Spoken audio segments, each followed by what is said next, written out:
നമസ്കാരം, ജന്മഭൂമിയിലേക്ക് സ്വാഗതം. ഇസ്രയേലിനെ അംഗീകരിക്കാത്ത മുസ്ലിങ്ങൾക്കും ഇടത് രാഷ്ട്രീയ ധാര ഉള്ളവർക്കും ഇനി ജർമ്മനി പൗരത്വം കൊടുക്കില്ല. ചുരുക്കി പറഞ്ഞാൽ വിശ്വാസികളായ മുസ്ലിങ്ങൾക്ക് ഇനി പൗരത്വം കിട്ടാൻ ബുദ്ധിമുട്ടാണ് എന്ന് സാരം. വിശ്വാസികളായ മുസ്ലിങ്ങൾക്ക് ഇസ്രയേലിനെ അംഗീകരിക്കാൻ പറ്റില്ലല്ലോ. ഇനിയുമുണ്ട് അടുത്ത ഒരു പ്രശ്നം. നുണ പറഞ്ഞ് പൗരത്വം എടുക്കാൻ ഇസ്രയേലിനെതിരെ പോസ്റ്റുകൾ ഇടാനോ വികാര പ്രകടനം നടത്താതിരിക്കാനും ശ്രദ്ധിക്കണം. ജർമ്മനിക്കകത്ത് കയറി ഇസ്രയേലിനെ എതിർത്താൽ പൗരത്വം തന്നെ പോയി കിട്ടും. ഇത് നിലവിൽ പൗരത്വം കിട്ടാൻ വെയിറ്റ് ചെയ്യുന്നവർക്കും ബാധകമാണ്.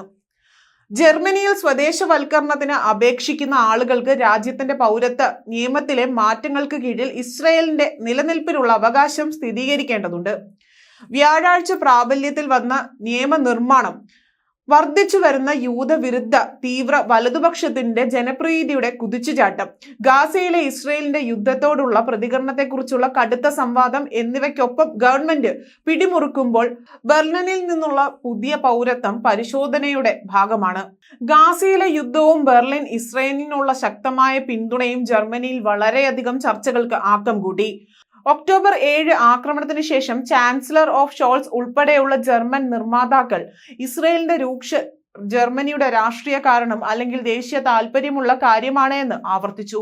സങ്കീർണമായ ചിത്രത്തിനൊപ്പം യൂറോപ്പിലെ ഏറ്റവും വലിയ പാലസ്തീൻ പ്രവാസികൾ ജർമ്മനിയിലുണ്ട്. അത് 3 ലക്ഷമാണ് എന്ന് കണക്കാക്കപ്പെടുന്നു. മിഡിൽ ഈസ്റ്റിലെ സംഭവങ്ങളുടെ വെളിച്ചത്തിൽ ജർമ്മനിയിലെ മുസ്ലിം സമുദായങ്ങൾ ബഹിഷ്കരിക്കപ്പെട്ടതായി ജർമ്മൻ ഗ്രീൻ നിയമനിർമ്മാതാവായ ലമ്യ ഖദർ മുൻപ് പറഞ്ഞിട്ടുള്ളതായി റിപ്പോർട്ടുകളും പുറത്തു വരുന്നുണ്ട്. കിഴക്കൻ സംസ്ഥാനമായ സക്സോണി അൻഹൾട്ടും ഡിസംബറിൽ ഇസ്രയേലിന്റെ നിലനിൽപ്പിനുള്ള അവകാശം അംഗീകരിക്കാൻ പൗരത്വ അപേക്ഷകർ ആവശ്യപ്പെട്ടതിനെ തുടർന്നാണ് നിയമനിർമ്മാണം രാജ്യവ്യാപകമായി അവതരിപ്പിക്കുന്നത്. ഫെഡറൽ തലത്തിൽ നിയമം നടപ്പാക്കണമെന്ന് കഴിഞ്ഞ വർഷം മധ്യ വലത് ക്രിസ്ത്യൻ ഡെമോക്രാറ്റിക് യൂണിയൻ പാർട്ടി വാദിച്ചിരുന്നു. മാറ്റങ്ങൾക്ക് കീഴിൽ പൗരത്വം നേടുന്നതിനുള്ള നടപടികളും വേഗത്തിലാക്കിയിട്ടുണ്ട്. ജർമ്മനിയിൽ ജോലി ചെയ്യുന്നവരും നല്ല സംയോജകർ എന്ന് കരുതപ്പെടുന്നവരും ഇപ്പോൾ 8 വർഷത്തിന് പകരം വെറും 5 വർഷത്തിന് ശേഷം പൗരത്വം നേടാം.